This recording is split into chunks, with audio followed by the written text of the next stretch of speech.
오늘은 제13회에 이어서 제14회를 낭독해 드리겠습니다. 10. 회화 공부를 하면서 큰아이가 고1 영어 교과서를 공부하다. 큰아이가 초등학교 3학년이 되어 여의도에 이사와서 영어 회화 학원에 다니기 시작한 지 2 내지 3개월이 지났습니다. 그동안 중3 영어 교과서를 마스터했으나 중3 영어 교과서는 중2 영어 교과서보다는 좀 더 어려웠으므로 총정리 겸 해서 약 한 달에 걸쳐 영어 교과서를 한 번 더 복습하며 테스트도 하였습니다. 중3 영어 교과서를 한 번 마스터했기 때문에 진도는 빨리 나갔습니다.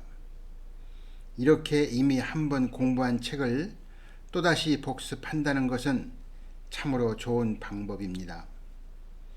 영어 교과서의 본문도 쉽게 눈에 들어오고 그동안 잊어버렸던 영어 단어도 다시 암기할 수 있는 기회를 갖기 때문입니다. 그리고 아이가 초등학교 3학년 1학기 중반 때부터 다니기 시작한 영어 회화반의 영어 회화 교재를 매일매일 연습하고 챙기느라 고등학교 1학년 영어 교과서를 곧이어 공부하지 못하고 2개월 정도 늦췄습니다. 아이가 처음 시작하는 영어 회화 공부에 취미가 붙을 수 있도록 집중할 필요가 있다고 생각했기 때문입니다. 이렇게 하루하루를 지내던 중 어느덧 아이가 초등학교 3학년 1학기가 거의 끝날 무렵에 되어 습니다. 이쯤 되자 저는 이제 영어 회화 배우는 것도 어느 정도 정착되어 기본 틀이 갖추어져 있고 아이가 영어에 흥미를 갖고 있으니 고1 영어 교과서를 공부할 때가 되었다고 생각했습니다. 그래서 저는 종전과 같이 중고 서점에 돌아다니며 고1 영어 교과서를 구해보려고 하였습니다. 당시에도 고1 영어 교과서는 중학교 영어 교과서와는 달리 3 내지 4종류의 검인정 교과서가 출판되었습니다. 또 고1 영어 교과서에도 보통 수준의 영어 교과서가 있고 고급 수준의 영어 교과서가 있었습니다. 덕분에 수준이 다양해서 영어 교과서를 교재로 선택하는 데 더욱 도움이 되었습니다. 왜냐하면 한 가지 종류 영어 교과서가 마스터되면 같은 고1 영어 교과서를 좀 더 수준을 높여 또다시 다른 책을 공부할 수 있다는 생각이 들었기 때문입니다. 어쨌든 저는 아이가 영어책을 많이 접하는 것이 영어 공부에 관한 한 최선의 방법이라고 생각했기 때문입니다. 그래서 저는 우선 고등학교 영어 교과서 과정은 중학교 과정보다 어렵기 때문에 좀 쉬운 것을 선택하여 영어 교과서와 테이프가 딸린 영어 자습서를 각각 2권씩 샀습니다. 물론 이것은 제가 한 권씩 그리고 또 다른 한 권씩은 아이에게 주어 중학교 영어 교과서를 공부하듯 똑같은 방법으로 공부를 시키려 했기 때문입니다. 저는 아이가 3학년 1학기가 끝나고 여름방학이 시작되는 날부터 영어 회화 학원 관계로 2개월가량 늦춘 고1 영어 교과서를 공부시키기 시작하였습니다. 아이는 고1 영어 교과서 공부를 기다렸다는 듯이 받아들였고 저와 아내의 끈질기고 철저한 영어 테스트에 잘 응해 주었습니다. 매일매일 집안 식구의 거의 모든 화제는 큰 아이와 엄마의 영어 회화 공부와 고1 영어 교과서 공부 내용이 줄을 이루었습니다. 그리고 저 자신도 화제를 자꾸 이쪽 방향으로 이끌었습니다. 여기서 다시 한번 강조해서 말씀드립니다만 아이들에게 영어 실력을 쌓기에 가장 좋은 절호의 기회는 아이들이 방학 동안의 기간입니다. 이때를 이용해서 부모님께서 아이들에게 집중적으로 관심을 기울여 영어 공부를 시키신다면 아이의 실력은 쭉쭉 늘어납니다. 우선 방학 중에 학교 공부가 없고 방학 숙제도 거의 없으니 이 시간을 잘 활용하셔야 합니다. 방학은 아이들이 쉬는 시간이라고 생각합니다만 물론 쉴 수도 있겠습니다만 쉬고 있으면 다른 학생들에게 성적이 떨어질 것이기 때문입니다. 자칫 학교 공부에 취미를 잃어버리는 수가 있기 때문이고 이 때문에 방학 동안의 공부는 중요합니다. 만약에 이렇게 된 경우에 아이가 다시 공부에 취미가 붙으려면 부모님께서 정말 많은 노력이 필요할 것으로 생각되며 이런 일들은 참으로 어려운 일이라고 생각합니다. 그래서 저는 아이들을 데리고 매번 방학마다 장기간 해외여행을 다녀왔다는 등 자랑스럽게 말하는 부모님의 자녀들에 대한 교육에 대하여 예외는 있겠으나 좀 회의를 느끼는 편입니다. 물론 방학 동안에 아이들과 함께 국내 여행이나 해외여행도 다녀오고 그동안 못했던 일들을 가족과 함께 푹 쉬면서 해볼 수도 있을 것입니다. 또 많은 교육학자들이 이런 상황을 권유합니다. 그러나 저는 부모님께서 어린 아이들과 함께 한 번 정도는 몰라도 자주 해외여행을 다니는 것은 아이들 교육상 바람직하지 않다고 생각합니다. 왜냐하면 아이들이 아무런 준비도 안 된 어린 시절보다는 영어, 회화 공부도 어느 정도 해서 이것저것 사례를 판단할 수 있는 나이가 되었을 때, 즉 어느 정도 성장한 후 대학 시절쯤 되어서 보내셔도 충분할 것으로 생각되기 때문입니다. 또 아이들은 지금 해외여행에 보내지 않으셔도 장래 더 좋은 곳, 더 좋은 조건으로 가볼 기회는 얼마든지 있기 때문이며 이보다는 아이들이 공부할 시기에 공부하도록 하여 아이들에게 공부를 열심히 계속할 수 있는 습관을 길러주시는 것이 더 중요하다고 생각했기 때문입니다. 어쨌든 여름 방학을 보내는 저희 처지는 우선 경제적으로 넉넉하지 못했습니다. 제가 직장에 다녀야 하는 관계로 아이는 방학이지만 저는 직장에서 여름 휴가가 4, 5일밖에 안 되었습니다. 이것도 아이의 여름방학 때만 휴가가 있지 겨울방학에는 저희 휴가가 없었습니다. 그러니 자연 집안 식구가 함께 휴가라고 하여 쉬는 날은 1년 중 여름 휴가가 4, 5일 정도가 전부였습니다. 이런 상황이므로 아이의 여름방학 동안에 2 내지 3일 기간 중 국내 어느 한 곳에 가족과 함께 잠깐 피서에 다녀온 후 아이가 학교에 다니던 습관이 계속 이어질 수 있도록 집에서 공부하도록 했던 것입니다. 저는 퇴근 후 아이가 낮에 공부한 내용을 시험을 보고 테스트하는 정도의 일이지만 아이와 낮 시간에 하는 공부는 주로 엄마의 몫이었습니다. 이토록 아이를 방학 동안에 공부시키는 데 있어서 엄마의 역할은 특히 빛났습니다. 흔히 아이들은 이제 방학이 되었으니 공부를 좀 쉬어야겠다고 생각하기 쉽습니다. 의외로 부모님들도 이런 생각을 하시는 분이 많이 계십니다. 그리고 방학 내내 아이들이 공부에 관심을 두지 않으시는 경우도 있습니다. 그러나 이런 생각은 참으로 잘못된 판단이라고 생각합니다. 어떻게든지 적어도 하루에 몇 시간 정도는 공부를 시켜야 한다고 생각합니다.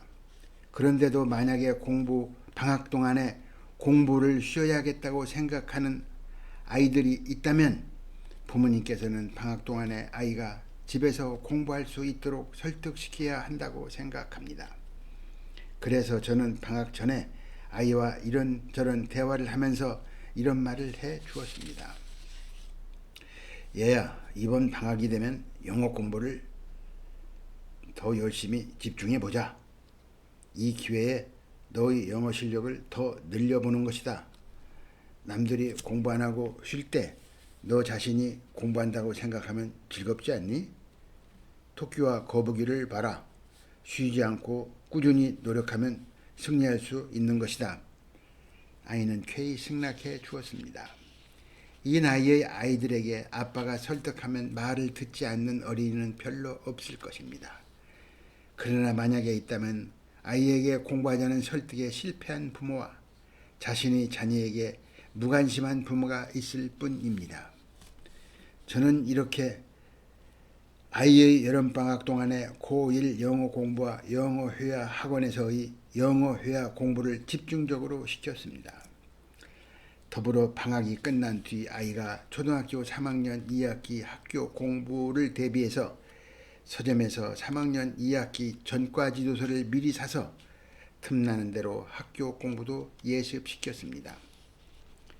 어떻게 보면 학교 다닐 때보다도 더 공부하는 양이 많은 것도 같았습니다. 아이는 엄마, 아빠의 이런 노력에 잘 따라 주었습니다. 물론 저는 고1 영어 교과서를 공부하는데도 중학교 영어 교과서를 공부할 때와 똑같이 했으며 100점을 받으면 상금을 주는 것도 똑같이 하였습니다. 그리고 영어 회화책에 나오는 영어 단어 시험이 하나 더 추가되어 영어 회화 학원에서 배우는 교재가 새로운 단원으로 넘어가기 전에 그 단원에 나오는 영어 회화 책의 단어를 예습하여 꼭 테스트하였습니다. 이때 영어 회화책 단어 시험에서도 100점을 받으면 역시 상금을 주었습니다. 또 아이가 영어 테스트에서 받은 상금을 쓰는 과정을 부모로서 눈여겨 관찰해 보았는데 자신들이 장난감이나 학용품 또는 엄마와 아빠와 또 다른 어른들에게 드릴 선물을 사는 등 아주 기쁘고 즐거운 마음으로 스스로 잘 관리하면서 적정한 곳에 쓰고 있음을 확인할 수 있었습니다. 그리고 한 가지 덧붙이고 싶은 말씀은 아이들은 누구나 순수하고 엄마 아빠를 좋아하기 때문에 부모께서 관심을 가지고 참고 기다리며 보살피시면 부모께 순종하며 잘 따라준다는 것입니다. 이렇게 시작한 고1 영어 교과서 진도는 영어 회화 교재 진도와 함께 하루하루 꾸준히 진행되어 나갔습니다. 그러나 고1 영어 교과서는 중학교 교과서와 달리 어려워서 중학교 과정을 공부할 때보다 시간이 좀 더 걸렸습니다. 그리고 저 자신이 고1 영어 교과서를 한번 읽어보고 본문의 뜻을 파악한 뒤 아이에게 단어 시험을 보게 하려면 중학교 교과서 배울 때보다도 더 많은 시간을 투자해야 했습니다. 또 저는 고등학교 영어 교과서에 대한 영어 문장의 해석이나 문법적인 설명 등을 아이에게 해줄 수 있는 영어 실력이 못 되었습니다. 다만 할 수 있는 것은 아이에게 영어 테스트하는 과정에서 영어 단어나 수거의 스펠링과 뜻을 정확히 썼는지 여부와 영어 읽기 시험에서는 낮 시간에 테이프를 열심히 듣고 정확히 숙달된 실력으로 큰 소리를 내며 영어 단어를 빠뜨리지 않고 읽었는가를 체크하는 일과 영어 교과서 본문의 영어 쓰기 시험에서 단어와 부호를 정확히 썼는가를 체크하는 정도였습니다. 그리고 또 아이가 영어를 읽고 본문을 해석하는 과정에서 정확히 해석하는지를 체크하는 일이었습니다. 그러나 이런 일련의 과정들은 아이가 영어 시험을 보는 중에 저는 자습서를 보고 시험을 체크하기 때문에 이 모든 일은 가능했고 이렇게 아이에게 시험을 보자고 말하며 테스트를 할 수 있었던 것은 아이에게 어떻게든 영어 공부를 시켜야겠다는 각오로 시간 틈을 내어 미리 영어 자습서를 보고 예습하며 노력한 덕분이었습니다. 10일 방학 중에는 휴식을 짧게 하고 회화 공부에 충실하다. 아이들이 초, 중, 고등학교 시절 그랬듯이 저는 여름방학 동안에 가족에 함께 2박 3일 동안 국내 여행 어느 한 곳에 간단히 비서를 다녀온 뒤 곧바로 아이들을 공부 쪽으로 유도한 이유는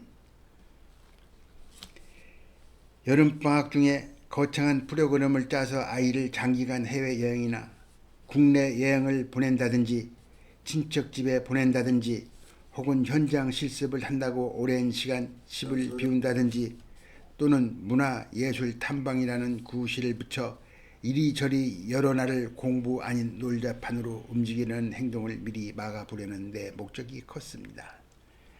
또 아이들에게 이렇게 해보았자 결과적으로 비용만 들고 어린 나이에 허영심만 키워주며 별로 얻을 것이 없이 아까운 시간만 낭비한다는 생각이 들었기 때문입니다. 그렇다면 아이를 집 밖에서 밖으로 나가지 못하도록 꼼짝 못하게 하고 영어 공부만 시킨 것은 아닌가 한 의문이 생길 것입니다. 그러나 그렇지 않습니다. 여름방학 중에는 학교에 가질 않으므로 역시 시간이 많이 남습니다. 엄마가 항상 집에서 아이와 함께 있기 때문에 하루 중에 공부해야 할 시간에는 공부를 시키고 틈틈이 남는 시간에는 놀이터나 학교 운동장에서 친구들과 어울려 재밌게 보낼 수 있도록 배려했습니다. 그리고 주말이나 휴일에는 가족 전체가 나들이를 갔습니다. 나들이 간 곳은 관악산, 북한산, 어린이 대공원, 민속촌, 서울랜드, 월미도, 고궁, 인사동 화방거리, 자연농원 등 서울 인근의 유원지나 공원이었습니다. 그리고 이런 곳을 한번 가보았더라도 다음 기회에 몇 번씩 더 가곤 하였습니다. 갈 때마다 가능하면 카메라로 아이들이 서로 다정하게 어울려 놀고 있는 모습 등을 눈치채지 않도록 사진을 찍어 두었습니다. 이런 사진들이 어릴 때 당시는 별로 의미가 없어 보이지만 아이들이 성장한 후 성인이 되었을 때 보면 어릴 때 다정하게 형제가 놀고 있는 모습에서 서로의 친근감이 새롭게 생겨날 것이라고 생각했기 때문입니다. 이때 찍은 사진 중 몇 장을 확대해서 20년이 지난 지금도 한두 장을 저희 거실방에 액자로 만들어 걸어놓고 있는데 이제는 성인이 된 아이들이 힐끔힐끔 사진을 쳐다보며 속으로는 어떤 생각을 할까 궁금하기도 합니다. 다만 저는 아이들이 이 사진을 보며 20년 전 자기들끼리 서로 아껴주며 정겹게 놀던 어릴 때 그 아름답던 시절을 회상할 수만 있다면 그것으로 만족스럽게 생각합니다. 이런 일 저런 일을 계획대로 모두 해가면서 지내도 방학 기간 중에는 시간이 충분하기 때문에 아이의 하루 시간을 헛되이 버리지 않고 적정하게 활용할 수 있도록 아내가 관심을 가지고 많은 노력을 하였는데 그 방법으로는 아이에게 불필요한 텔레비 프로그램을 보는 시간을 금지시킨다든지 효과 없이 시간을 낭비하는 일을 하지 않도록 아이를 늘 유심히 관찰하고 지도하였습니다. 그리고 직접 영어로만 방송되는 AFKN의 TV 어린이 프로그램은 꼭 시간에 맞춰 보도록 했으며 틈틈이 AFKN 방송 중에도 영화 등의 프로그램은 영어 공부를 위하여 간혹 보도록 하였습니다. 아이는 이때부터 일부이긴 하지만 AFKN 미군 방송을 듣고 있었던 것입니다. 그러면 아빠가 아이가 학교에서도 쉬는 방학인데 어떻게 집에서 매일 몇 시간 동안 계속 공부를 하는 것을 알 수 있으며 어떻게 공부를 할 수 있도록 하는 이렇게 공부를 할 수 있도록 하는 원인은 무엇일까 하는 생각이 드실 것입니다. 그 이유를 제 나름대로 분석해보면 앞글에서 말씀드린 바와 같이 저는 매일 퇴근 후에 곧바로 집에 와서 집안일을 얼마간 도와준 뒤 저녁 식사 후 아이와 영어 공부를 함께 합니다. 방학 때라고 해서 예외는 아니므로 아이와 함께 공부하는 과정에서 그날 하루하루 아이가 지냈던 일들을 잠깐 이야기하게 되는데 그 대화 중에 확인할 수 있고 낮 시간에 아이가 해놓은 영어 숙제 검사를 통해 확인할 수 있으며 계속 이어지는 영어 시험 테스트에서 아이의 낮 시간 활동을 간접적으로 확인할 수 있었습니다. 그리고 아이가 공부하는 원인을 분석해보면 아이는 저녁에 아빠와 함께 영어 회화책과 영어 교과서의 영어 공부를 하고 서울 시험을 봐서 100점을 받아내는 즐거움 때문에 낮 시간을 최대한 이용하여 아이 자신 나름대로 알맞게 노는 일과 공부하는 일로 나누어 활용하였을 것이라고 생각됩니다. 그러나 그보다도 더 중요한 것은 엄마가 늘 자신들 곁에 계셔준다는 안도감에서 어린 마음에도 평온함을 느꼈을 것이라고 생각이 들었습니다. 그러면서 저는 아이들에게 밖에 나가 친구들과 어울려 놀려 하면 반드시 엄마의 허락을 받아 장소와 시간을 약속하고 나가 놀도록 교육도 했습니다. 성장을 해가면서 아이에게 자율권이 주어지겠지만 적어도 어린 시절 아이가 집중적으로 공부할 시기에는 집 밖에 나가 외출할 때면 반드시 엄마의 허락을 받아서 어디에 무슨 일로 몇 시간 동안 등 내용을 밝히고 나가도록 하는 습관을 들이는 것이 중요하다고 생각합니다. 그래야 엄마도 안심이고 아이 본인도 가정의 소속감도 느낄 수 있으며 자신이 한 일과 할 일에 대한 책임감도 느낄 수 있다고 생각합니다. 만약에 이런 규칙을 듣지 않는다면 저녁에 아빠가 오셔서 이런저런 대화를 할 때 아이 자신이 즐거운 마음이 없어질 것이기 때문에 아이는 이런 규칙을 꼭 지켰습니다. 이렇게 어릴 때부터 약속을 지키는 습관이 몸에 밴다면 아이는 성장 후에 또 어떠한 약속이든 부모뿐만 아니라 타인과의 관계에서도 약속의 중요성을 잘 인식하게 될 것이라고 생각하였습니다. 여기까지 제14회분의 낭독을 마치겠습니다. 감사합니다.